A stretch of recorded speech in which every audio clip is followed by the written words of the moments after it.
Okay, everybody, today we are in innovation. That means it's Thursday. We're going to be taking a look at innovation today from the aspect of different types of intervention, whether it's foundational, incremental. We're also going to be taking a look at some other areas that involve managing innovation. So let's go ahead and get started today as we look at innovation. Well, welcome back, everybody, and today we're going to be taking a look at the processes of innovation, and we're also going to be taking a look at some of the different types of innovation that takes place. Now, when it comes to the process of innovation, as you can see, it's a multi-stage process, and that's an important concept to understand. You don't just, for the most part, just create things out of the air. It usually comes in stages. When the iPad was created, for instance, there were different stages of development. It first started out maybe as a concept that derived from iPods and MP3 players and so forth. The laptop was probably another way that the idea of an iPad came about.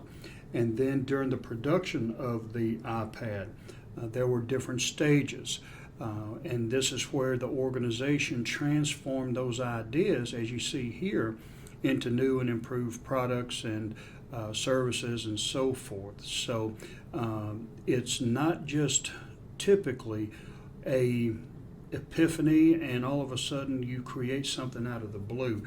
It usually goes in stages. And also here at the bottom, innovation involves the utilization of ideas in solving problems and developing processes. If you notice from what we've seen so far, there's a pattern of similarities, and that pattern indicates that what we do as far as creativity and innovation comes from necessity. When you take a look at the innovations that have taken place here in our lifetime, it's usually involved some type of response to what the people are needing. For instance, we create new drugs every day. We don't just create them to create them. We create them out of the need for remedies. And that precipitates or that motivates us to go about this multi-stage process where we either innovate new ideas to existing products such as drugs, or we create new drugs in response to diseases and sicknesses that up until then there are no cures for. So it could be in response to something that is solving a problem, or it could be the result of something that is needed. Now, managing the process. Now, what you see here is really similar to what we saw the last time with Amabile and the other models. The process that you go through is fairly standard. You have here the search and assessment stage, where you scan the environment to identify changes. And one thing that you can do, as they say here, especially those that may pose threats or offer opportunities. Now, if you have not taken me for business courses, or if you haven't had any business courses, there is something that we call a SWOT analysis, SWOT. And SWOT stands for strengths, weaknesses, opportunities, and threats. Now, this is a snapshot of just about anything you want to analyze. You can use it in business, and many people do. You can use it in ministry, and many people do. You can use it for your personal life. If you want to get married, or if you want to buy a house, you can use a SWOT analysis. But you need to evaluate. Using the SWOT analysis, you need to evaluate the strengths, weaknesses, opportunities, and threats that coincide with whatever it is you're wanting to analyze. And the way you go about it is you have a little grid here, and up here would be strengths, weaknesses, opportunities, and threats. and you would list here strengths that are internal to you or your organization. Weaknesses, those are also internal. All the weaknesses that you have that you can think of. These are internal assessments. Opportunities and threats are external to the environment. So you would list all the opportunities you would like to take advantage of and the threats that could prevent you from being able to obtain or realize those opportunities.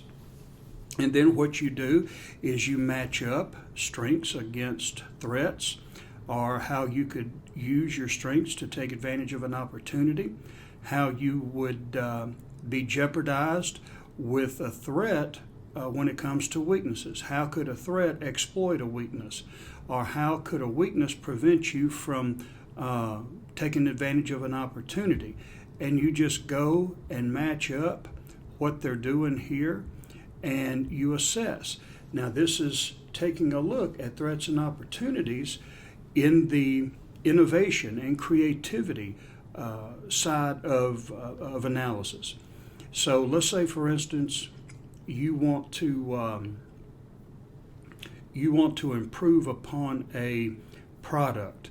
You would take a look at that product, its strengths, its weaknesses, and then you would look for the opportunities that product may provide or may be able to take advantage of that it hasn't done yet, and then the threats to it. And then you would start to do this assessment like we talked about. This is a way that you could search and assess what's going on to be able to provide innovation. Then when you have an innovation, you may have several. The next stage is to select an innovation that you would think would be relevant to providing a new idea or to improve upon an existing product or service. Then you have implementation, and that's the strategy to make it happen. How do you address, as you see here, problems as they occur? How will you make the product available for people and so forth? So that would be a consideration as well. Capture, and that's ensuring a gain and achievable benefits from the innovation. So you want to look at the profit motive. Are you trying to do this for a company or for yourself for financial gain? Or are you trying to take care of people? So you want to look at the benefit of that innovation or that creative product or service and so forth. So really you follow this 4-step plan, and innovation and creativity can come about. And using the SWOT analysis, you may take a look, like I said, at a product. What are its strengths, weaknesses, opportunities, and threats? And then from there, take a look at how you could strengthen that product or how you could improve upon a weakness that it may have, and there you go. There's innovation. Now, there are levels of innovation, and as you see here in the slide, you have incremental, which is really tweaking an existing product. You're not doing anything revolutionary. You're just improving upon what's already there in small increments. For instance, in the old days, we used to have the old-fashioned televisions where the screen kind of bulged out, and it was a cathode ray tube type television where you had tubes in the chassis of the television, and you watch television. The picture quality sometimes was not that great. You had to use an antenna and all of that stuff to be able to watch television. Today, we have flat screen televisions, and from flat screens, we've gone to different levels of quality where you have 4G now or 4D or whatever they call it. And today, instead of curving out, we see them curving inward. So we've taken an opposite approach. And that's all for the sake of making the picture quality better. Now you also have modular innovations, and this would be changing from black and white television, which we see existed back in the 50s and 40s, to today, where we have color television. The old sound systems that we had in televisions and in stereos, I don't think we have many stereos like we did back then when I grew up, but today we have digital sound systems. So that would be a modular or a middle range innovation. And then we have the radical innovation, which is revolutionary. It changes the fundamentals of a product or service. For instance, when it comes to the motor car, today we have electronic cars. That would be a revolutionary jump from the old standard combustion engine to what we have today being put into the market that runs off of electricity. So that would be an example of radical innovation. Now there are the 4 P's of innovation. You have the product, which is whatever it is you're going to innovate or create. And you see here they have iPhones and flat screen televisions. You also have the process. Now, it's one thing to create something, but how are you going to be able to provide this product or service to the mass consumer market out there? So you need to have what's called a supply chain. And a supply chain involves everything from getting your raw material to transforming that raw material into the finished product or service, and then getting it out to the consumer. So that's the process. Then you have the paradigm, and that's thinking or reframing the way you think about products and services. So for instance, air flight, expensive way to travel until the emergence of low-cost airlines. Aero Air, I think, is one of the pioneers of low-cost economy flying. Now, they don't exist today, I don't believe, but instead of offering all the amenities that you would find in a regular airline, they stripped everything down to just sitting in the chair, and we're going to fly you wherever you need to be, and that's it. And they were able to cut costs that way. And then you have position or market. And they show you here, Lucozade is a health drink for sporting activities. They could have just kept it for sick children and used it as a medicine, but they repositioned it and they gave it to people who are health conscious. Same thing with Gatorade. Gatorade could have just kept the sports drink that they created at the University of Florida for their athletes, and they could have gone no further. This is a market and we can just use it in that way. But what did they do? They decided to use it as a regular, I guess, health drink for all consumers. And when you go to a store today, I think Gatorade has its own freezer or refrigerator section, because they have different brands now, different colors, different types.